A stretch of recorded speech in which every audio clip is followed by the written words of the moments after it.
23 सितंबर का दिन Govardhan eco village के लिए खास रहा। भारतीय भोजन प्रणाली को फिर से प्रचलित करने के लिए शुरू की गई उसकी मुहिम को खुद केंद्रीय पर्यावरण, वन और जलवायु मंत्री भूपेंद्र यादव ने लॉन्च किया। नेटिव फूड मैटर्स के तहत शुरू किए गए इस अभियान को नाम दिया गया है मेरी माटी मेरी थाली।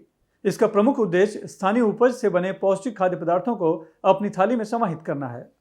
इस अवसर पर बोलते हुए केंद्रीय मंत्री ने कहा कि जलवायु परिवर्तन और बंजर भूमि संरक्षण आज विश्व की सबसे बड़ी चुनौतियों में से एक है, जिसका समाधान सामूहिक पहल और व्यक्तिगत योगदान से ही संभव है। मेरी माटी मेरी थाली, ये इस्कॉन ने यहाँ पर अपना प्रोजेक्ट शुरू किया। उनका अच्छा सोशल इनिशिएटिव है, तो हम इस सोशल इनिशिएटिव की सराहना करते हैं। मैंने इस प्रोजेक्ट के बारे में व्यापक लंबे समय से संपर्क रखा है। इस बिल्कुल दूर देहात के क्षेत्र में आकर के और यहाँ के कृषि की जो लोकल उपज है, जो लोकल व्यवस्था है, पशुधन है, उसके उपयोग के लिए जो उन्होंने अच्छे सामाजिक इनिशिएटिव की, इसकी प्रेरणा बाकी संगठनों को भी लेनी चाहिए। सभी को आह्वान करते हैं। महाराष्ट्र के पालघर में स्थित गोवर्धन इको विलेज एक आध्यात्मिक और पर्यावरणीय स्थल है। इस्कॉन द्वारा ये संचालित है और ये टिकाऊ जीवन शैली और प्रकृति के साथ सामंजस्य को बढ़ावा देता है। सह्याद्री की पहाड़ियों से लगकर बसा गोवर्धन इको विलेज सौर ऊर्जा से चलने वाले बुनियादी ढांचे, वर्षा जल संचयन, बायोगैस संयंत्रों और एक दुर्लभ बीज बैंक के साथ सादा जीवन का एक आदर्श है। केंद्रीय मंत्री भूपेंद्र यादव ने खुद इको विलेज के आध्यात्मिक कार्यों और पर्यावरण संवर्धन की परियोजनाओं को देखा और सराहा। और इसलिए ये जो गोवर्धन इको विलेज बनाया है, इसमें देखा जाए तो जो सातों आयाम है कि save energy, save water, save food, solid waste management, e waste, recycle, ban of single use plastic और हेल्दी लाइफस्टाइल। क्योंकि दुनिया में दो ही समस्या है, एक अपने मन की और एक बाहर के पर्यावरण की। और समस्या क्या है?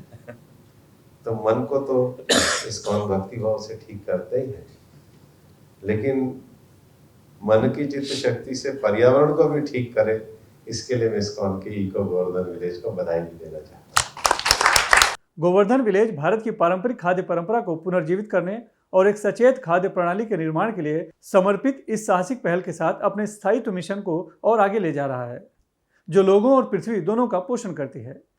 विलेज के निदेशक गौरांग दास के मुताबिक भोजन केवल पोषण के बारे में नहीं है, यह पहचान, पारिस्थितिकी समानता और चेतना के बारे में है।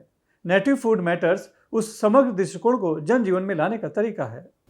जैसा अन्न वैसा मन, तो इसके अंतर्गत हम चाह रहे थे कि भारत में नेटिव फूड को लेकर मेरी माटी मेरी थाली कैसे हम इसको बढ़ावा दे सकें। और हर डिस्ट्रिक्ट का अपना भोजन अलग है, हर डिस्ट्रिक्ट का अपना भोजन को लेकर पहलू अलग है, लेकिन इसके विषय में जानकारी खत्म होती जा रही है और ये बड़ा चिंता का विषय है। तो इसलिए गोवर्धन इको विलेज जब G20 में भाग लिया, तब वहां से हमने शुरू किया इस यात्रा को। आज भारत में सबसे बड़ा जो लोग देख रहे हैं वो क्या है? स्वाद सर्वोपरि हो गया है। तो स्वाद के साथ साथ जब हम पोषण भी रखेंगे, तो अब चैलेंज ये है कि जो पोषक हो वो स्वादिष्ट भी कैसा हो। और जब दोनों एक साथ आए और लोग उसे स्वीकार करने लगे, तो अपने आप स्कूल कॉलेज उसको अपनाएंगे। तो ये आज स्टेप 1 है, शुरुआत। गौरांग दास के मुताबिक वैश्विक खाद्य प्रणाली संकट में है। विश्व वन्यजीव कोष के अनुसार खाद्य उत्पादन वैश्विक ग्रीन हाउस गैस उत्सर्जन में 25% से अधिक का योगदान देता है, 70% मीठे पानी का उपभोग करता है और स्वास्थ्य एवं पर्यावरण को सालाना लगभग $15 ट्रिलियन का नुकसान पहुंचाता है। औद्योगिक कृषि और वैश्वीकरण ने स्थानीय खाद्य परंपराओं को नष्ट कर दिया है, जिससे नाजुक पारिस्थितिक तंत्र, बढ़ता कुपोषण और सांस्कृतिक क्षति हुई है।